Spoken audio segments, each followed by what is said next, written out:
So today we're going to be looking at the king of all polysynths, the Jupiter-8. And with prices approaching $16,000, $18,000, it begs a question. Is it worth it?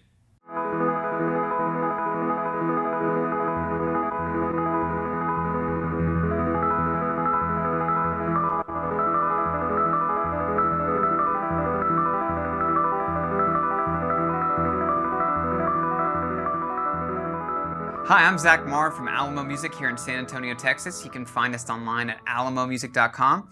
And if you haven't already, hit the subscribe button and turn on notifications so you don't miss out on videos in the future.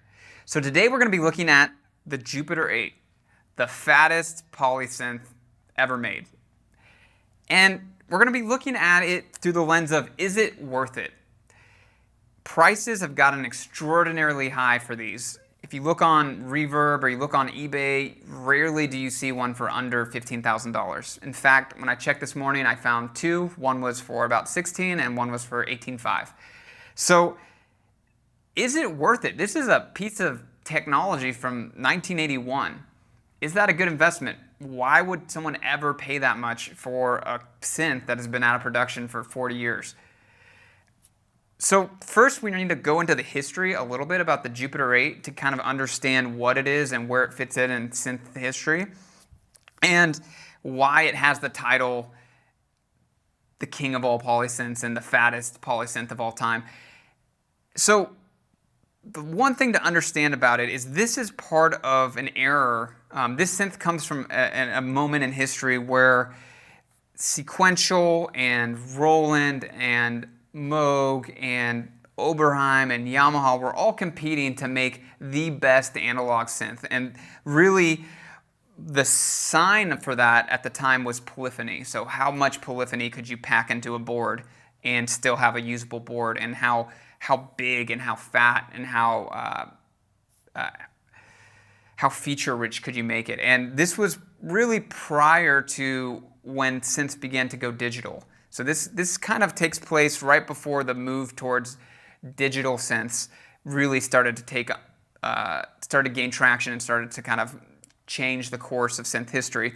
So the Jupiter-8 won over the CS80, over the Mini Moog Plus, over the Oberheim, I think it was the OB6 or 12, and the Sequential Prophet 5. And it won for a number of reasons. So it was super complex, like all of those synths, very powerful, awesome possibilities sonically, but it wasn't overly complex. It was still, the interface is incredibly intuitive once you learn it, and it's not too much. I think some of the, like the CS80 would be a perfect example. It's amazing, it's a very powerful synth, but it's overwhelming for anybody that's even familiar with synthesis to learn it. And it was his own beast. And so really this was more usable than a lot of the other synths, the synths competing for that title of the king of the polysynth. And another reason that it kind of outperformed some of those other ones is it was, while it's heavy, they all were heavy, this one wasn't overly heavy. This still, it weighs probably 50 pounds, but it, the CS80, another kind of counter example, I think that weighed over 100 pounds. It's massive. And some of the other synths at the time were way heavier and less stable. They had more issues with kind of like the Memory Moog Plus is notorious for having issues and not being reliable. This was an incredibly reliable synth, and it was the most reliable and one of the most portable out of all of those. So its feature set was as rich or richer than its competitors. It was reliable and it was intuitive, more so than some of the other ones from the era. So it became the kind of dominant mega polysynth of the time. And one other thing that you really have to understand about these synths in particular and why they're so cherished and why they're so loved is that they are even pre-DCO. So these are VCO synths, which are voltage controlled oscillators versus digitally controlled oscillators. Both of those are found in analog synths. The Juno 60 and the Juno 106, for example, have DCO oscillators. But the shift from VCO to DCO was one of the early kind of digitalization of analog synths. And so over time, more and more kind of digital synthesis began to appear on analog synthesizers for a number of reasons. One, it made them easier, more controllable. It made them more reliable. It sometimes brought the cost down. It also expanded their ability to have more polyphony and to do kind of create sounds that weren't possible to make with pure analog synthesis. And so that was the move to DCO, and then the subsequent moves to more and more digital features really kind of is, to me, the DCO is the example of when things began to shift. And so this is pre-DCO. This is all VCO. And VCOs are a lot more complex tonally because they're not as controlled, and so they bleed a little bit. They're not as precise as a DCO. And so people sometimes say that VCOs are better. That's an argument that you can have online all day, but it is different than a DCO. And really all of these kind of synths that compete in history for the king of all synths or the fattest synths share the characteristic of being VCOs. There's not a whole lot of them that were made and that had any kind of polyphony. And in addition to that, there are not really any options today of dual VCO polyphonic synths apart from, I think, the Prophet 6. There's not really any in production. They're all either DCO or monophonic VCO. So it's still a fairly rare thing to have a very powerful DCO-based analog polyphonic synth. And that is kind of the story of this synthesizer in history. And so besides all that, what is it that makes this keyboard so magical? Why is it so revered? Why is it so loved? And I would say that it's 5 things in addition to it just the basic kind of VCO setup, polyphonic VCO, classic setup. So number 1 is the key mode. So it has 2 additional key modes that are not normally found on dual VCO polyphonic synths, and that is dual and split. That's a very common feature to find in digital synths today or digital pianos, but to find it with this bass, the VCOs and the 8-voice polyphony, I don't know if you can find it on any other one. It's a very unique feature to this particular synth, and it makes for some really powerful sonic possibilities. Being able to stack 2 independent patches on top of each other or play them independently is incredibly powerful sonically when you're using this synth. And some of the most magical combinations in soundtracks and music from the 80s was created through using those 2 key modes to create sound.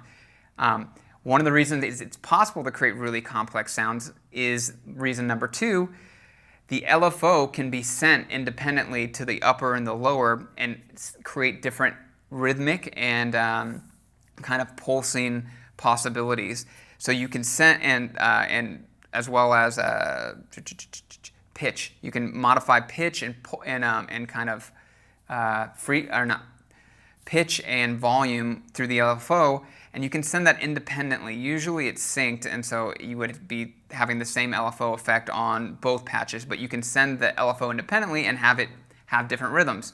It's also not tied to the arpeggiator, which allows you to have the arpeggiator have a separate rhythm than the LFO, and you can even have the LFOs have separate rhythms on the upper and lower patch. Very powerful sonically if you know what you're doing. It's not super complicated thing to add, but it is that simple ability to change those variables adds enormous kind of synthesis potential, and it's really, again, responsible for a lot of the iconic sounds you hear in movies and music of the era.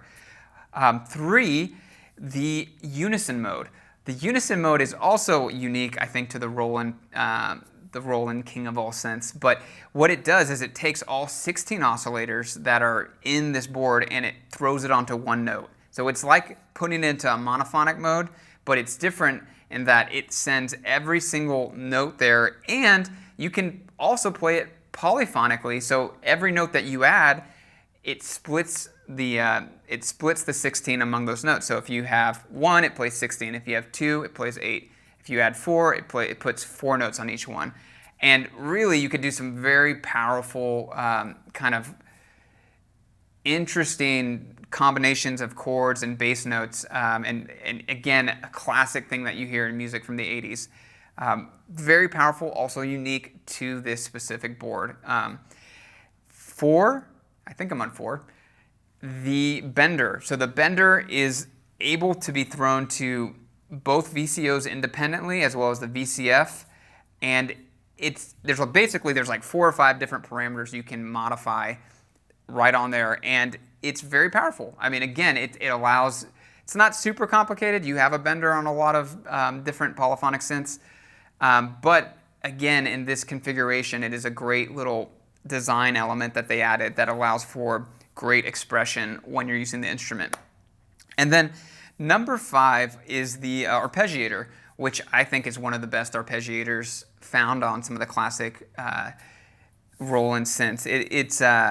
It's got, you can go up to 4 octaves, and it has an up, down, and random mode. And there's some interesting things you can do when you hold it. You can replace the bass notes in the pattern and really create some interesting things. So you play a chord, hold the bass note, and move the bass note, and you kind of get a very fun arpeggiator going with moving bass notes. Again, a technique found in a lot of 80s music. You can also send the arpeggiator in split mode to the lower section and play the lead on the upper section.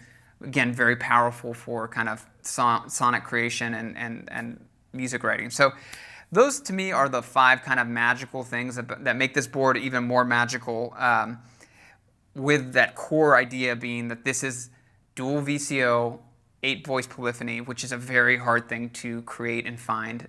And so those features added onto that kind of bass reality is what I think makes this synth particularly magical. So let's get into listening to it. I'm going to try and demo all these things that we just talked about and give you a sense of what it's capable of sonically and hopefully inspire you a little bit. And in addition to that, we're going to play a little bit on the Jupiter-X. It has an emulation of the Jupiter-8, and as well as the System 8, which also has an emulation of the Jupiter-8. They're 2 different ways of emulating the Jupiter-8 that Roland's created, and very, very powerful kind of recreations, digital reimaginings. And really the reason we're playing that is to give you a sense, if you like the tone and what the JP8 kind of represents, but you don't necessarily want to spend $16,000, these are great ways to get that sonic palette in your studio, in your setup. And if it gets close enough for you, I would highly encourage you to take one. And we're going to do another video kind of talking about the design behind both of these and really what Roland was trying to do and which one might be right for you if you like the Jupiter-8 but don't want to buy a Jupiter-8. So I hope you enjoy it. The guy that's going to be demoing is our synth guru, Randy. He is kind of our synth Bon Jovi. Really amazing player. Grew up playing on all these instruments, and he's going to be demoing all 3 of these units for us because he really knows his way around probably better than anybody at our store. So I hope you enjoy it, and we'll be back in a sec.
So the Jupiter-8 is one of the few synths that I have a really strong reaction to when I listen to it. It's just completely overwhelming sonically, especially when you're playing a really heavy pad or more of the ethereal patches. It's just so rich in its tonal quality, and when you have a good set of headphones on or a really nice set of monitors, it really just comes through and washes over you.